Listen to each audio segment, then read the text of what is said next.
नहीं बैठा जाता। लेकिन अगर भगवान की पूजा करनी है, कुछ अनुभव करना है, तो जितना संभव हो स्थिरम आसन, जिस आसन पे आप बैठ सकते हो उससे ज़्यादा से ज़्यादा उसी आसन पर बैठो, पैर बदलना नहीं चाहिए।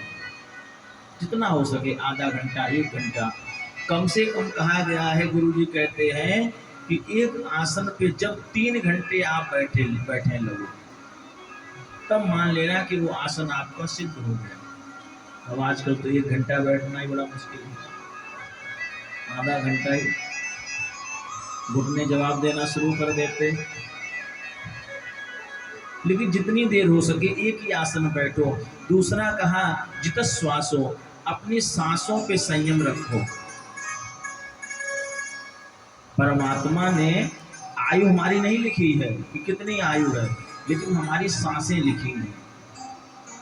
आयु नहीं लिखी है, सांसें लिखी। इस व्यक्ति को इतनी सांसें दी जा रही हैं। तो पहले जो ऋषि मुनि हुआ करते थे उनकी इतनी लंबी आयु कैसे होती थी? प्राणायाम के द्वारा। हमारी सांसें 1 मिनट में लगभग 12 या 13 सांसें आसपास आती हैं 1 मिनट के अंदर। कहते हैं बैठत 12, चलत 18 और सोवत में 32, विषय भोग में 64, बीते ये सांसों की रीति। सबसे ज़्यादा सांसों के हमारा क्षय होता है सोते समय और विषय भोग का सेवन करते समय। इसलिए कभी दिन में सोना नहीं चाहिए। जिसे अपनी लंबी आयु चाहिए उसे दिन में आराम कर ले, भोजन कर, लेकिन सोना नहीं चाहिए। प्राणायाम के द्वारा पहले जो संत ऋषि हुआ करते थे वो सांस से एक सांस खींची और खींच के तो सांस कम लिया करते, इसलिए उनकी आयु जो थी परमात्मा ने सांसें निश्चित कर रखी हैं। अब वो सांस ही नहीं लेते थे। जब सांस पूरी होगी तब तो आपका नंबर आएगा। तो इसलिए प्राणायाम के द्वारा आपको अपनी सांसों पे संयम करना है। तीसरा कहा जित संगो जितेंद्रिय। ये सब जितने लक्षण बताए जा रहे हैं भगवान की भक्ति में आगे बढ़ने के लिए, कि कैसे आप भगवान की भक्ति में आगे बढ़ सकते हो। ये बड़े ध्यान से सुनना। तीसरा बता जित संगो, आपके आसपास कैसे लोग हैं, संग का विशेष ध्यान रखना चाहिए। संगत से गुण उपजहि और संगत से गुण जाने। जिस जैसी संगत में आप रहोगे वैसे गुण आपके अंदर आ जाएंगे। जैसे उदाहरण के लिए आप अपने बच्चे को ही पढ़ाई मत कराओ, उसे मेडिकल की दुकान पे छोड़ दो। मेडिकल दुकान पे सारी दवाइयों की जानकारी हो जाएगी ना संगत से। किसी डॉक्टर के पास छोड़ दो, डॉक्टरी आ जाएगी। किसी संत के पास छोड़ दो, अपने आप विद्वान हो जाएगा। और किसी जुआरी पास छोड़ दो तो अपने आप पत्ते फेंकना सीख जाएगा। शराबी साथ छोड़ दो, शराब पीना सीख जाएगा। तो सबसे ज़्यादा जो हमारे ऊपर कोई प्रभाव चीज डालती है वो है संगति। आपके आसपास कैसे लोग हैं। अगर आप भगवान की पूजा पाठ करने वाले हो तो ऐसे लोगों से बड़ा दूर रहना चाहिए, दूसरों की बुराई करते हैं, क्योंकि वो तो नरक में जाएंगे, साथ में आपको भी ले जाएंगे।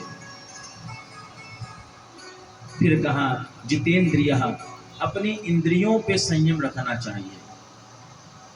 अपनी इंद्रियों पे संयम रखना चाहिए। लेकिन आजकल वही लोग हैं कि हमने कहा कुछ चीज़ें कहनी बड़ी आसान होती, करनी बड़ी कठिन। इंद्रियां हमारी क्या है? जीव। सबसे ज़्यादा अगर संयम नहीं रहती है, एक सज्जन आए बोले हमारा पेट खराब हो गया, तो पेट खराब किया किसने? कुछ गलत चीज़ खा ली होगी तब तो पेट खराब हुआ। तो जीव पे संयम रखना चाहिए। सब जो चीज़ हमारे लिए क्या अनुकूल है क्या प्रतिकूल है, ये कौन सी चीज़ खाने लायक नहीं है, तो अपनी इंद्रियों पर संयम रखना चाहिए। और अंतिम में कह रहे हैं कि जो भगवान का भक्त है उसे हर चीज चराचर में परमात्मा का ही दर्शन करना चाहिए। स्थूली भगवतो रूपी मनः संधारये दिया। ये जो कुछ चीज है सब कुछ परमात्मा के द्वारा बनाई हुई, हर चीज में परमात्मा का अंश है। एक संत हुए हैं नामदेव जी महाराज महाराष्ट्र में, और उन्होंने भगवान जी के भोग के लिए रोटी बनाई, और जैसे भोग लगाने वाले थे उसी समय एक कुत्ता आया और सारी रोटियां मुख में भरी और भाग खड़ा हुआ। नामदेव जी जो संत थे घी का डब्बा लिए हुए पीछे पीछे दौड़ रहे हैं। बोले हे प्रभु रुक जाओ, घी तो छुड़वा लो इसमें। वो उस कुत्ते में भी परमात्मा के दर्शन कर रहे हैं। बोले रुक जाओ, घी तो इसमें चुपड़ दे, उस कुत्ते में परमात्मा के दर्शन कर रहे हैं। एक संत भोले बाबा को जल गंगा जल चढ़ाने के लिए और भोले बाबा के मंदिर में जा रहे थे, और रास्ते में देखा एक गधा था, बेचारा बड़ा प्यासा, जेठ का महीना था और जेठ के महीने बहुत प्यास लगी उसे, और उनके हाथ में गंगा जल था। उन्होंने भोले बाबा का ध्यान किया, है भोले बाबा अब आप इसी गधे के अंदर से जल गंगा जल स्वीकार करो। बेचारे जल चढ़ाने के लिए जा रहे थे रामेश्वर, लेकिन बीच में गधे को ही गंगा जल चढ़ा दिया उसी में से, और भोले बाबा प्रकट हो गए। शिव शंकर भगवान की जय। तो कहने का भाव ये है, कोई भी पीर दुखी है उसकी सेवा करो, ये मान करो कि इसके अंदर भी तो परमात्मा का वास है। हर जगह परमात्मा को वास देखो। प्रेम से लो जय जय श्री राधे। तस्मात् सर्वात्मना राजन् हरि सर्वत्र सर्वदा, श्रोतव्या कीर्तितव्यश्च स्मर्तव्यो भगवान् नृणाम्। आगे बताया कि किस व्यक्ति को कौन सी चाहत के लिए किस देवता की पूजा करनी चाहिए। जिसे वेदों का अध्ययन करना हो उसे ब्रह्मा जी की पूजा करनी चाहिए। ब्रह्मा जी वेदों के ज्ञाता हैं। जिसे अपनी इंद्रियों को सामर्थ्य बनाना है, जिसे भोग भोगने की इच्छा हो, उसे इंद्र की पूजा करनी चाहिए। और जिसे प्रजा की वृद्धि करनी हो, राजा बनना हो, उसे राजा दक्ष की पूजा करनी चाहिए। लक्ष्मी की चाहना वाले को जिसे लक्ष्मी चाहिए उसे माँ भगवती की पूजा करनी चाहिए। और जिसे सोना चाहिए और गौ चाहिए उन्हें पशुओं की पूजा करनी चाहिए।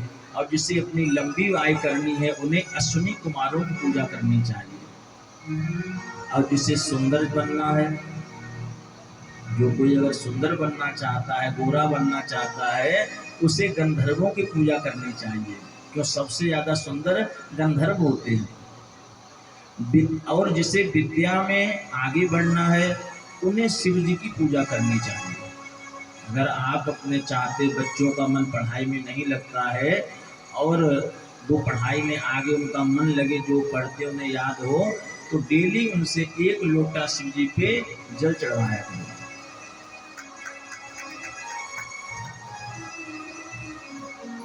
इस प्रकार से अलग अलग इच्छाओं वालों को अलग अलग देवता की पूजा करनी चाहिए। आगे कह रहे हैं अकामः सर्व कामो वा मोक्ष काम उदारधिः तीव्रेण भक्ति योगेन यजित पुरुषम परम। अकामः सर्व कामो वा, जिसे कुछ भी नहीं चाहिए उसे किसकी पूजा करनी चाहिए। दीदी जी, जिसे कुछ भी नहीं चाहिए, लेकिन ऐसा कोई होगा नहीं जिसे कुछ ना कुछ ना चाहिए। ऐसे भी भक्त होते हैं जिन्हें कुछ नहीं चाहिए। तो जिसे कुछ भी नहीं चाहिए उसे हमारे कन्हैया जी की पूजा करनी चाहिए। लेकिन साथ में सुखदेव जी कह रहे हैं जिसे सब कुछ चाहिए उसे भी कन्हैया जी की पूजा करनी चाहिए। जिसे कुछ नहीं चाहिए उसे भी इनकी पूजा करनी चाहिए। और जिसे सब कुछ चाहिए, देखो जितने देवी देवता हैं ये सब एक एक चीज देने वाले हैं, और हमारे कन्हैया जी सब कुछ देने वाले हैं। आप इनसे जो मांगोगे वो आपको मिलेगा। लेकिन एक समस्या ये है, इन्हें वो भक्त ज्यादा पसंद होते हैं जो इनसे कुछ नहीं मांगते, जो इनसे। अच्छा एक चीज बताइए, इनसे कोई चीज छुपी है क्या बात? अगर आप इनकी सेवा करोगे तो इन्हें नहीं पता कि आपके जीवन में ये दुख चल रहा है, ये संकट चल रहा है, इन्हें पता है ना। तो जिसे सब कुछ पता है उसे बताने की जरूरत क्या है? जब उनकी सेवा करे तुम जानो, हमें तो कार्य करने से मतलब है। तो जिसे सब कुछ चाहिए उसे भगवान जी की पूजा करनी चाहिए, हमारे नारायण श्री कृष्ण की पूजा करनी चाहिए। लेकिन जो भगवान से कुछ भी नहीं मांगता, भगवान उससे विशेष प्रसन्न होते हैं। एक महाराष्ट्र में संत हुए हैं जिनका नाम था राका और बाका, दोनों पति पत्नी थे। साक्षात भगवान के दर्शन होते लेकिन कभी भगवान से मांगते नहीं थे। और जीवन कैसा था, डेली लकड़ियां काटते, उनको बेचते और उसी से जीवन यापन होता था। जीवन यापन उसी से करते थे। भाई भगवान से ये नहीं मांगा कि हमारी कोठी हो जाए, एक BMW गाड़ी हो जाए, उन्हें उसी में सुख था। लकड़ियां बेच के आते और शाम को दोनों लोग बैठ के आराम से भगवान का भजन करते। लक्ष्मी जी से नहीं रहा गया, माँ है ना। बोले प्रभु जितने आपके भक्त हैं सारे गरीब क्यों हैं? भगवान ने कहा कि हमारे भक्त ऐसे हैं, वो सिर्फ मुझे मांगते हैं और तुम्हें नहीं मांगते हैं। वो तो ये चाहते हैं ना। बोले ऐसा हो ही नहीं सकता, आप लोग को देते नहीं हो। अगर किसी को अभी पड़ी हुई लक्ष्मी मिल जाए, ऐसा कौन भक्त हो जो नहीं लेना चाहे? बोले आप अपने भक्तों को कुछ देते नहीं हो इसलिए बेचारे वो गरीबी में काट रहे हैं। बोले नहीं, हमारे भक्त ऐसे हैं जो सिर्फ मुझे चाहते हैं और धन को नहीं चाहते। लक्ष्मी से कहा अगर ऐसा ना हो तुम परीक्षा करके देख लो। आज राका और बाका जिस रास्ते पे जा रहे थे तो लक्ष्मी जी ने वहां पर सोने का भंडार आगे उसी रास्ते पे रख दिया। अब आगे आगे जो पति चल रहे थे, पीछे पीछे पत्नी, तो पति ने आगे देखा कि वही राका बाका ने कि सोना पड़ा हुआ है। अब उनके मन में आया कि पीछे धर्म पत्नी आ रही, कहीं उनके मन में लालच ना आ जाए। धन आने पर अभिमान आ जाता है। उन्होंने क्या किया, उस पे फटाफट उसमें मिट्टी डालनी शुरू कर दी उस सोने पर। पीछे से धर्म पत्नी आ रहे थे, उन्होंने कहा अरे स्वामी मिट्टी के ऊपर मिट्टी क्यों डाल रहे? क्या कहा? वो तो सोच रहे थे हमारी धर्म पत्नी को लालच आ जाएगा, लेकिन उन्हें सोना दिखाई दे रहा था, उनकी धर्म पत्नी को तो वो भी मिट्टी दिखाई दे रही थी। बोले अरे मिट्टी के ऊपर मिट्टी क्यों डाल रहे हो? दोनों लोग सोने को नहीं लिया और वहां से आगे चले गए। आगे जाने के बाद में भगवान नारायण ने कहा देख लिया लक्ष्मी जी, हमारे भक्त सिर्फ मुझे चाहते हैं। लक्ष्मी जी ने कहा ऐसे नहीं। आगे गए, लक्ष्मी जी ने बहुत सारी लकड़ियां थी सूखी सूखी, वहां से तोड़ के और एक गट्ठर बांध दिया। बोले इतनी तो नहीं, आराम कर दो, आज इनको लकड़ियां तोड़नी नहीं पड़ेगी, सीधा गट्ठर उठाएंगे और बाजार में बेच देंगे। आज दोनों लोग आए, उन्होंने देखा कि लकड़ियों का बोझ है रखा हुआ है, बांधा हुआ। उन्होंने सोचा ये किसी और का बोझ है, आज देखो ये हमारा तो नहीं है बोझ, लकड़ियां ये हमारी नहीं है, तो दूसरे की लकड़ियां हम कैसे बेचने जाए?